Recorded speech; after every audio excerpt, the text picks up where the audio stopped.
Bonjour à toutes et à tous, j'espère que vous allez bien. On se retrouve aujourd'hui pour une nouvelle recette, celle du cheesecake au spéculoos. Ultra fondante et très gourmande, cette recette est toujours une réussite. Je vous laisse tout de suite avec les ingrédients.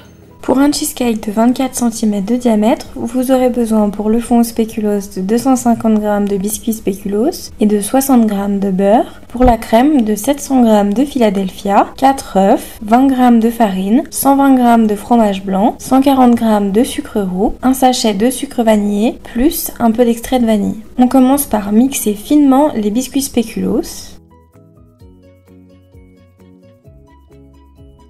Puis on les place dans un saladier.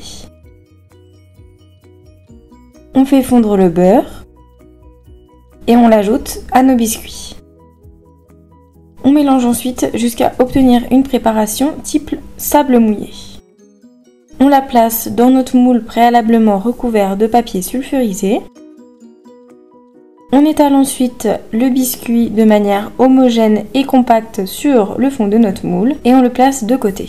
Pour vous permettre un démoulage facile, il est important d'utiliser un moule à charnière qui va vous permettre de laisser le gâteau sur le fond du moule. On passe à la crème en plaçant dans un saladier le Philadelphia que l'on détend légèrement avec le mixeur. On y ajoute le sucre, l'extrait de vanille et le sucre vanillé. On mélange. Puis on y place le fromage blanc, la farine et enfin les œufs un à un en mélangeant bien entre chaque ajout.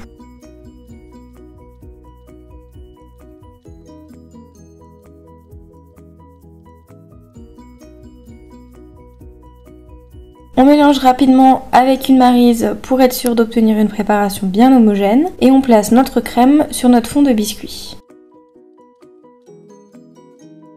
On secoue légèrement le moule pour obtenir une surface bien lisse.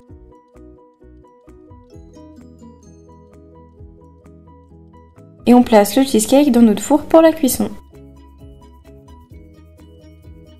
Pour la cuisson, rien de plus simple, il vous suffit de préchauffer votre four à 160 degrés et d'y placer dans un premier temps votre cheesecake pour 20 minutes. On baisse ensuite le four à 90 degrés pendant 1 heure et on termine en l'éteignant tout en laissant votre gâteau pendant 1 heure au repos dans le four encore chaud. On le place ensuite au frigo pour 4 heures environ pour qu'il soit bien frais pour la dégustation. On le sort du four, une fois refroidi, on va le démouler. On commence par décoller le contour à l'aide d'un couteau, puis on ouvre délicatement notre charnière et c'est prêt.